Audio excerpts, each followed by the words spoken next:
Bismillahirrahmanirrahim. Alhamdulillahirabbil alamin.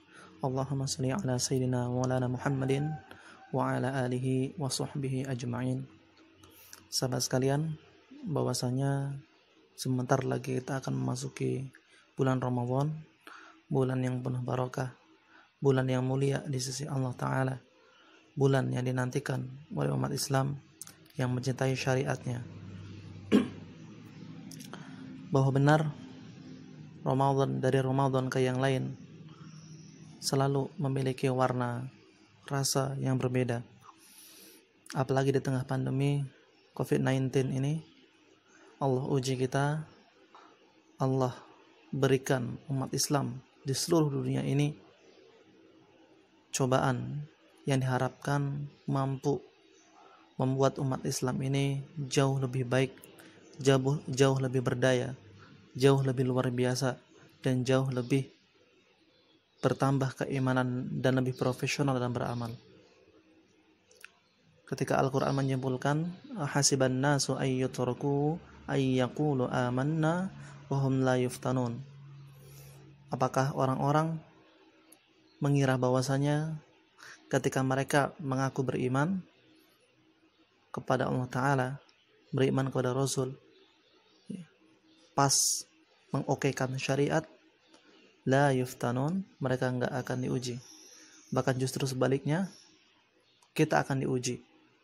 Pepatah Arab mengatakan, man yakunu nahidan fi syughlihi maudhiyan fi fi'lihi. Barang siapa yang sudah terbiasa untuk makin baik dalam amal kesibukannya, maka akan nampak dalam perbuatan-perbuatannya itu kebaikan-kebaikan yang menginspirasi hal yang lain. Maka kita lihat sahabat sekalian bahwasanya kita mengambil hikmah yang terpenting dari bulan Ramadan ini, dari ujian ini, dari cobaan ini adalah ujian keimanan kita sendiri. Dan kita nggak perlu mengira bahwasanya ujian yang kita hadapi ini adalah ujian yang luar biasa, bukan. Bahkan orang-orang sebelum kita diuji dengan ujian yang mungkin lebih berat, lebih besar, lebih beresiko, dan yang sebagainya. Walaqad fatanna alladziina min qablihim, kata Allah Ta'ala. Dan sungguh fatanna, kami menguji, kami memberikan sedikit bala kepada orang-orang sebelum kalian. Ya, kita mungkin mengira bahwasanya ujian ini berat, ya. Tapi alhamdulillah Allah memberikan kita Al-Quran yang di dalamnya peristiwa-peristiwa. Di dalam Al-Quran menyangkut banyak hal, termasuk peristiwa kekinian yang kita bisa ambil pelajaran besar di dalamnya. Memang gak sama persis, tetapi kalau kita lihat Al-Quran ini panduan kita, sehingga ketika kita diuji oleh Allah Ta'ala dengan COVID-19 ini, kita mampu melihat hal yang lebih baik daripada itu. Anggaplah bahwasanya orang-orang sebelum kita memang diuji lebih berat, seperti diuji kita, hanya berbeda waktu, kondisi, nama, tempat, dan yang semacamnya. Tetapi apakah orang sebelum kita diuji? Tentu mereka diuji, bahkan mungkin lebih berat. Maka untuk sahabat-sahabat kami yang berada di garda terdepan dalam memerangi COVID-19 ini, para tenaga medis yang mungkin mereka sangat ribet, ya, ketika akan menangani pasien, memakai masker standar kesehatan yang sangat tebal, sesak, ya. Kita pakai masker biasa 2 jam 3 jam, sesaknya luar biasa. Apalagi masker yang medis yang nggak boleh dibuka kurang lebih 8 jam, tentu sangat lumayan menyesakkan. Belum ditambah pakaian APD, hazmat segala macam yang itu sangat panas, ya. Dan perjuangan luar biasa, nggak boleh makan, nggak boleh minum, buang air segala macam, kecuali menunggu kurang lebih waktu 8 jam. Dan itu tidak berat. Dan seandainya kita mengeluh, sungguh apa yang dilakukan oleh mereka jauh lebih berat daripada yang kita rasakan. Tetapi kita berkeyakinan bahwasanya semoga sahabat-sahabat kami, tenaga medis yang berada di garda terdepan, mendapatkan pahala seperti pahalanya Nabiullah Yunus alaihissalam yang susah dalam tafsir Fathul Ghuyub, Kashful Ghuyub, kemudian Lubabu Ta'wil fi Mani At-Tanzil, disebutkan bahwasanya Yunus alaihissalam kesulitan bernafas, susah bernafas ketika berada di perut ikan selama 40 hari di tempat yang gelap, di dalam situasi yang mencekam, ya. Kemudian di antara hidup dan mati, oksigen terbatas dan segala macam. Semoga dengan kesabaran tenaga medis mampu menunaikan, meskipun tidak mungkin derajat kenabian itu diraih oleh manusia biasa, tetapi harapannya tenaga medis yang mereka muslim, beriman kepada Allah Ta'ala, mendapatkan pahala seperti pahala Nabiullah Yunus alaihissalam dan orang-orang soleh sebelumnya.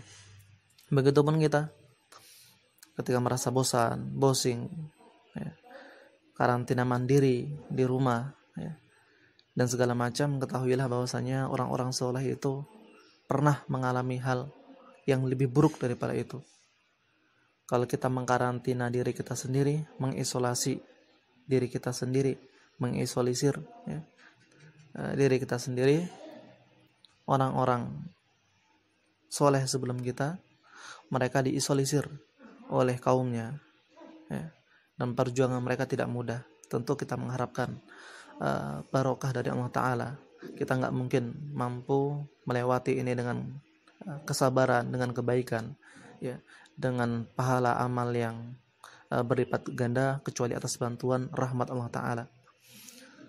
Dalam Kashful Ghuyub disebutkan bahwasanya ada dua tipe manusia ketika menghadapi ujian dari Allah Ta'ala.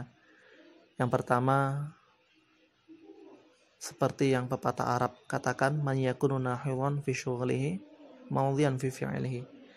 Orang yang sudah terbiasa, ya, memanfaatkan momen kebaikan, kemudian dimanfaatkan momen tersebut sehingga perilakunya ketika musibah itu sudah hilang, perilakunya makin hari makin baik. Al-Imam Ar-Razi mengisyaratkan bahwasanya itu seperti orang nelayan, ya, ketika memanfaatkan momen tertentu sehingga ia mendapatkan ikan yang banyak. Itulah musibah. Musibah itu adalah momen orang beriman untuk mendapatkan pahala yang banyak yang gak bisa didapatkan kecuali waktu musibah atau ujian itu datang. Dan itu yang dilakukan oleh para nelayan.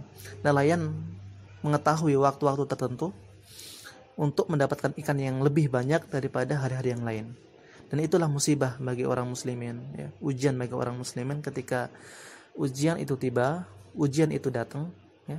Dia manfaatkan momen tersebut sehingga stratanya, derajatnya di sisi Allah Ta'ala itu naik, ya. Itu lebih bagus daripada hari sebelumnya. Dan kita berkeyakinan dan kita memohon kepada Allah Ta'ala semoga kita berada di golongan yang pertama. Dan golongan yang kedua adalah golongan yang ketika ujian musibah itu datang, ya, dia lebih cenderung lebih buruk daripada sebelumnya. Ada orang-orang yang ibadahnya rajin sebelum musibah, ketika ujian itu datang ibadahnya jadi malas.